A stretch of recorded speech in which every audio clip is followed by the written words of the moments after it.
नमस्कार दोस्तों, मैं नीलम सिंह आप सभी का अपने चैनल में स्वागत करती हूं। तो दोस्तों, कैसे हैं आप सभी। आई होप कि आप सभी अच्छे होंगे, स्वस्थ होंगे और मस्त होंगे। तो फ्रेंड्स, जैसा कि आप सभी जानते हैं, इस बार का जो हमारा नवरात्र है बहुत ही ज़्यादा खास नवरात्र है।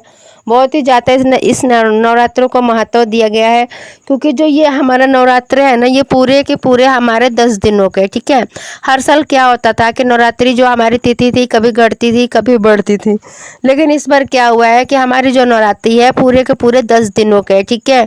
तो जैसे एक कम हो गया, दूज हो गया, जो तृतीया तिथि है ना, ये तृतीया तिथि हमारी 2 दिन लगी है, ठीक है। 2 दिन, ये तृतीया तिथि जो है वो 2 दिन लग गई है, ठीक है। उसके बाद चतुर्थी, पंचमी, छठी, सप्तमी, अष्टमी, नवमी, दसवीं, इस तरह से करके पूरी की पूरी तिथियां हमारी लग रही है, ठीक है।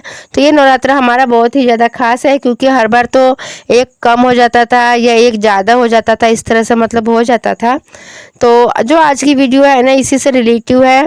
और वीडियो में आज हम जानेंगे कि जब हम कन्या पूजन करते हैं तो कन्या पूजन करते समय हमें किन बातों का ख्याल रखना चाहिए। और देखिए फ्रेंड्स, जो दूसरी बात है हमारी, हमें कई लोगों के घर में क्या है ना, सप्तमी को व्रत रखा जाता है, अष्टमी को कन्या पूजन करते हैं।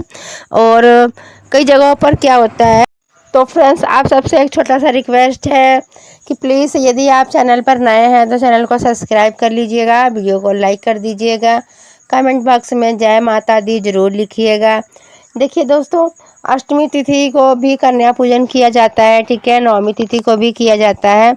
तो वैसे तो अष्टमी तिथि को अगर आप कन्या पूजन करते हैं तो अष्टमी तिथि को कन्या पूजन करने का जो शुभ मुहूर्त है, वैसे तो देखिए सुबह से ही कन्या पूजन मतलब कि मुहूर्त ही होता है, ठीक है। कन्या पूजन के लिए सुबह से ही कन्या का पूजन किया जा सकता है।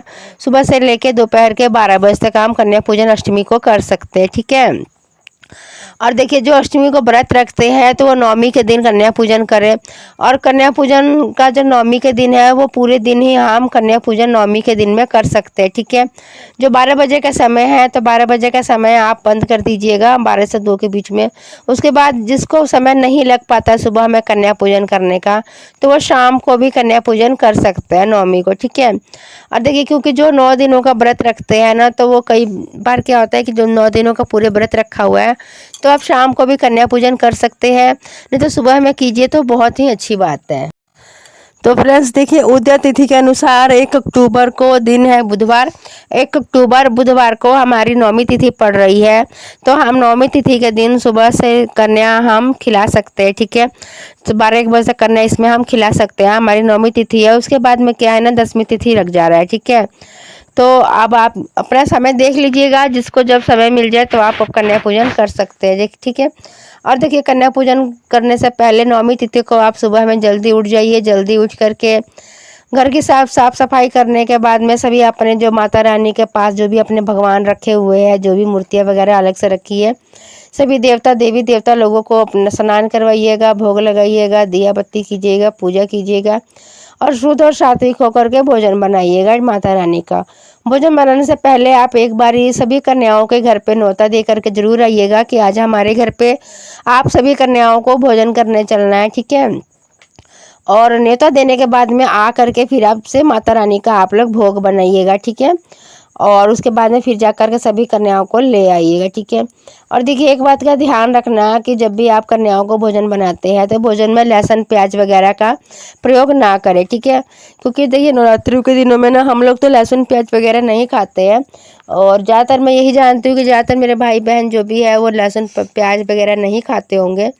तो जब भी आप माता रानी का प्रसाद बनाए ना, तो लहसुन प्याज वगैरह प्रयोग में ना लाए, ठीक है। और भोजन बनाते समय इन बातों का आप ध्यान रखें। तो वैसे तो देखिए, जो माता रानी का प्रसाद है, हम लोग तो हलवा पूड़ी और जो काले चने होते हैं ना, तो वो हम लोग बनाते हैं। और माता रानी का मेन भोग है ना, जो मेन प्रसाद है यही है।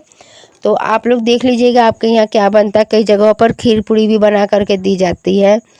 अधिकतर लोग क्या करते हैं ना कि आजकल बच्चों को मैगी वगैरह पसंद है या पास्ता वगैरह ना, तो ऐसा ऐसा ऐसा कुछ बना करके बच्चों को खिला देते हैं यार, कन्याओं को।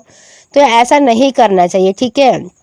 आप कन्याओं को वही भोजन दीजिए जो माता रानी को भोग में लगता है।